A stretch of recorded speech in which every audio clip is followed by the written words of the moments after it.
नमो नमः, हार्दिक अभिनंदन। स्वागत है आप सभी का एक बार फिर अपने संस्कृत व्याकरण के चैनल पे। और आज की क्लास में हम पढ़ने वाले हैं सूत्र अनिदिताम हल उपदाया किंगिति। ठीक है, सूत्र का है अपने अनिदिताम हल उपदाया किंगिति।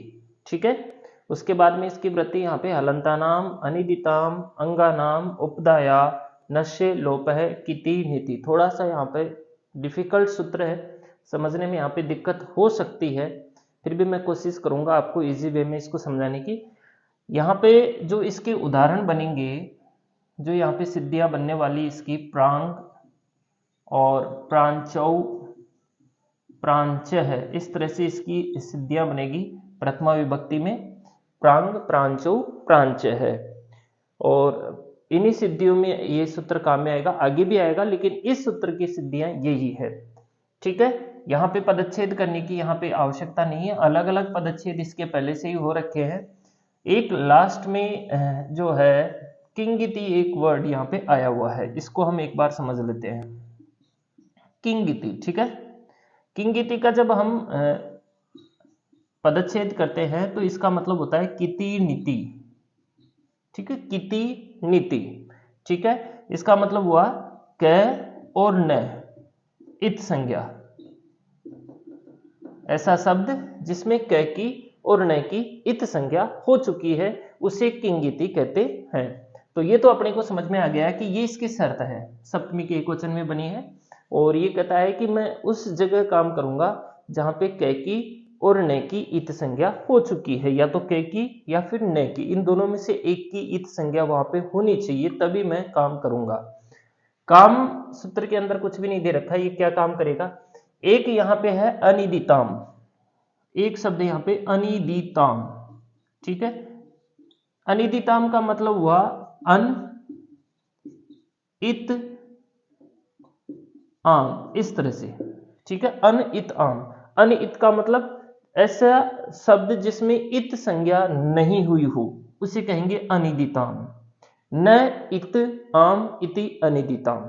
ठीक है, नए तत्पुरुष समास है यहाँ पे, तो न इत आम इति अनिदिताम, मतलब ये भी इसकी शर्त है कि क की और न की इत संज्ञा हो रखी होनी चाहिए, लेकिन ई की इत संज्ञा वहां पे नहीं हुई होनी चाहिए। ठीक है, और ऐसे हल अंत में क्या होना चाहिए, हल, ऐसा शब्द होना चाहिए जिसके लास्ट में हल हो, स्वर नहीं हो, हलंत होना चाहिए, और उसकी उपदा को ये इसके अंदर कुछ ना कुछ काम करेगा। ठीक है, उपदा का मतलब क्या होता है, उपदा सेकंड लास्ट वर्ण जिसे कहेंगे हम, सेकंड लास्ट, अंतिम से जस्ट पहले वाला वर्ण उसे उपदा कहते हैं। अलोन्त्यात पूर्व उपदा से यहाँ पे उपदा संज्ञा होती है।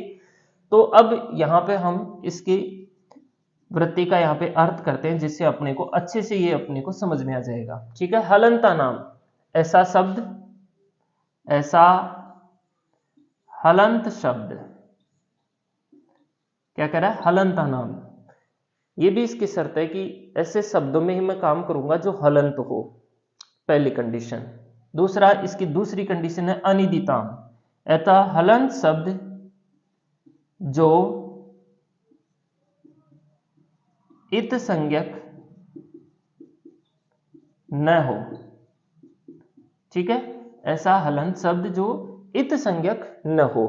ठीक है, उसके अंगानाम उपदाया, उसकी उपदाया, उपदा यानी उपदा के नस्य यानी न का लोप है यानी लोप होता है,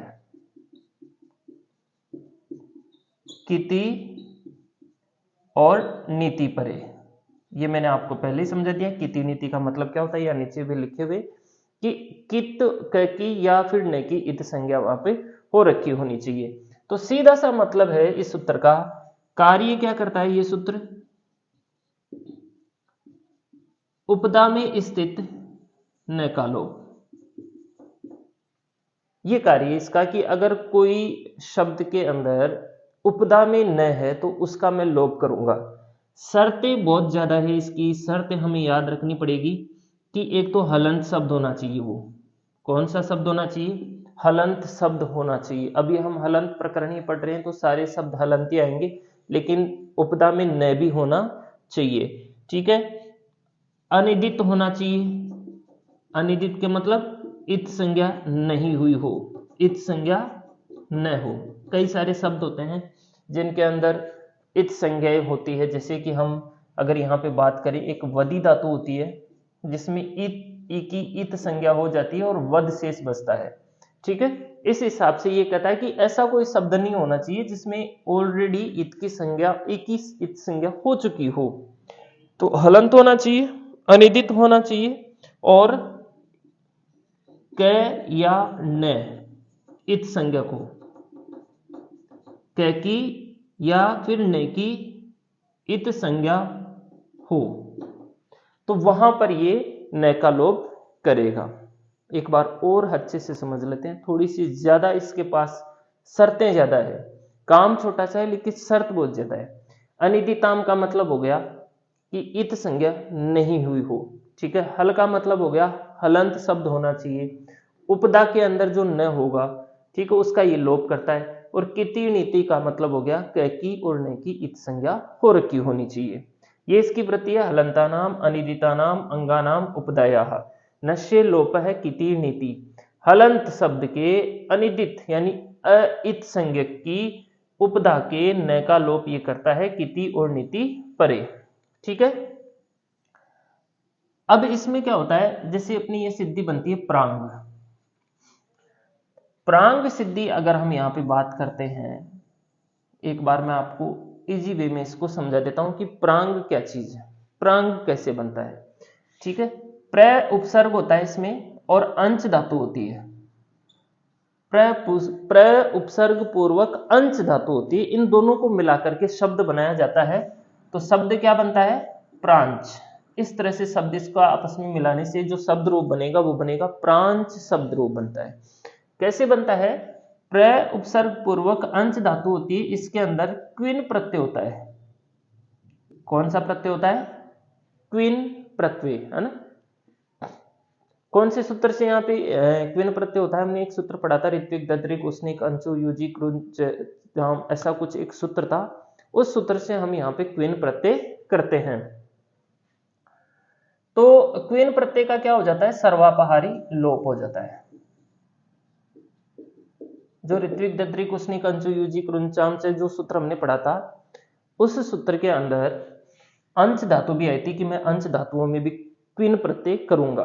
तो उस सूत्र से यहाँ पे क्विन प्रत्यय होता है और क्विन प्रत्यय का पूरे का ही यहाँ पर लोप हो जाता है। तो लोप हो जाता है तो यहाँ पे कै की इत संज्ञा भी होती है, तभी उसका लोप होता है। लशक व तद्धित से कै की इत संज्ञा होती है और उसका लोप हो जाता है। और यहाँ पे फिर आपस में इधर भी अ है इधर भी अ है, दोनों में यहाँ पे सवर्ण दीर्घ होकर के अक सवर्णी दीर्घ से यहाँ पे सवर्ण दीर्घ होकर के अपना शब्द रूप जो बनता है वो बनता है प्रांच। कौन सा शब्द रूप बनता है, प्रांच। अब ये जो च है वो हलंत है, इसकी उपदा में न भी है, तो ये सूत्र क्या करेगा, इसके न का ये लोप कर देगा। लेकिन देखो और भी सूत्र इसके अंदर आते हैं, जिन सूत्रों को हम आगे यहाँ पर और पढ़ेंगे। अभी कौन कौन से सूत्र यहाँ पे आएंगे। अभी हम अगर प्रांग सिद्धि का निर्माण यहाँ पे करते हैं तो प्रपूर्वक अंश धातु, ठीक है, इस तरह से प्रपूर्वक अंश धातु, और आप सूत्र लगा देना यहाँ पे ऋत्विक दद्रिक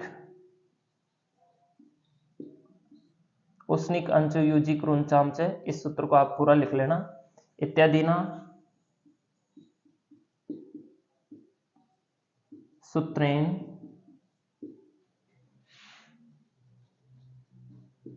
क्विन प्रत्यय, कौन सा प्रत्यय यहाँ पे हो जाएगा, क्विन प्रत्यय यहाँ पर हो जाएगा। क्विन प्रत्यय का क्या हो जाएगा, सर्वापहारी लोप, सारे के सारे का ही यहाँ पे लोप हो जाएगा। तो वापस अपने पास प्र प्लस अंश यही बचा, प्र और अंश, च हलंत है। अब यहाँ पे क्या करेंगे, हम सूत्र लगाएंगे अकह सवर्णी दीर्घ है। इस सूत्र से प्र के ए को और अंश के ए को आपस में सवर्ण दीर्घ करेंगे, सवर्ण दीर्घे कृते। जैसे ही सवर्ण दीर्घ होगा यहाँ पे अपने पास शब्द रूप आ जाएगा प्रांच। ठीक है, प्रांच शब्दार्थ। कृतद्धित समासास्य से हम यहाँ पे प्रातिपदिक संज्ञा करेंगे। कृतद्धित समासास्य, ये सूत्र लगाएंगे। और प्रातिपदिकत्वात् स्वोवजस मौर्चष्टाभ्याम विष्णेभ्याम विष्णसीभ्याम नस्य सामान्योक सुप प्रथमा एक वचनी, आप लगा लेना सूत्र। प्रथमा एक वचनी, प्रथमा विभक्ति के एक वचन में यहाँ पे कौन सा प्रत्यय होगा? सु प्रत्यय। ठीक है, सु प्रत्यय का हम क्या कर देंगे? अनुबंध लोप। अब यहाँ पे स्थिति क्या हो जाएगी? प्रांच प्लस से इत्यत्र। अब क्या हो जाएगा? सूत्र आ जाएगा अनिदिताम हल उपदाया किंगिति। अनिदिताम हल उपदाया किंगिति, ये सूत्र अपने को यहां पे लगाना है। इसकी सारी शर्तें यहां पे मिल रही है, तो इस सूत्र से क्या करेंगे हम? इति सूत्रेण न लोपे कृते, न का लोप यहां पर हो जाएगा। जैसा ही न का लोप होगा, यहां पे स्थिति बचेगी प्राच। कौन सी स्थिति बचेगी? प्राच। अब क्या होता है, यहां पे एक सूत्र आता है जो हमने काफी बार पढ़ा है पहले, उगिदचाम सर्वनाम स्थाने अधातु हो। ये सूत्र क्या करता है? उगिदचाम सर्वनाम स्थाने अधातु हो इति सूत्रेण, यहां पे स भी शेष रहेगा, प्रांच प्लस से, इति सूत्रेण नुम आगम करते, नुम का आगम करता है, नुम आगम करते, नुम का आगम यहां पर होता है। ठीक है, अब नुम का आगम होता है तो वापस वही स्थिति बन जाती है, प्रा न, आधा न रहेगा और च, प्रांच प्लस स। ठीक है, अब हम क्या करेंगे? यहां पे हलंगया बब्यो दीर्घात सुति से प्रक्तम हल, इस सूत्र से क्या करेंगे? इस सूत्र से हम इसका करेंगे स का लोप। ठीक है, और एक और सूत्र हम यहां पे लगाएंगे, संयोगांतस्य लोप है, संयोगांतस्य लोप है। इस सूत्र से हम किसका करेंगे लोप? च का लोप। इति सूत्रेण च लोपे कृते, स का लोप च का लोप। अब यहां पे क्या बचा? प्रा और न, केवल प्राण बचा। अब यहां पे हम क्या करेंगे? प्राण में सूत्र लगाएंगे क्वीन प्रत्ययस्य कुहु, ये एक सूत्र हमने पहले पढ़ा था, क्वीन प्रत्ययस्य कु। ठीक है, युंग सिद्धि बनाई थी हमने एक, उस सिद्धि में पढ़ा था हमने युंग। तो इस सूत्र में क्या करेगा ये? इति सूत्रेण न स्थाने, जहां पे क्वीन प्रत्यय हो जाता है तो अंतिम जो वर्ण होता है ना, उसको क वर्ग का कर देता है, तो न स्थाने ग कृते। जैसे ही ग होगा, यहां पे सिद्धि बन जाएगी अपनी प्रांग इति रूपम सिद्धम। इस तरह से अपनी सिद्धि यहां पर प्रांग बनेगी। काफी बड़ी सिद्धि है यहां पे, और बहुत ज्यादा अपने को यहां पे मेहनत करनी पड़ सकती है, और ये सिद्धि परीक्षा में भी आ सकती है अगर मोस्टली हम देखें तो इसका। तो प्रांग सिद्धि बनाई थी हमने अनिदिताम हल उपदाय किंगिति सूत्र से। इसके बाद में प्रांचो प्रांच है, सेम इसी तरह से यहाँ पे बन जाएगी, कोई डिफरेंट यहाँ पे नहीं रहने वाला। प्रांच प्लस ओ, प्रांच प्लस जस का अस करेंगे, और यहाँ पे प्रांचो प्रांच है, आसानी से हम बना लेंगे। तो ये थी अपनी सिद्धि, प्रांग सिद्धि, बहुत ही सरल एक्सप्लेनेशन के साथ। थैंक्स, धन्यवाद।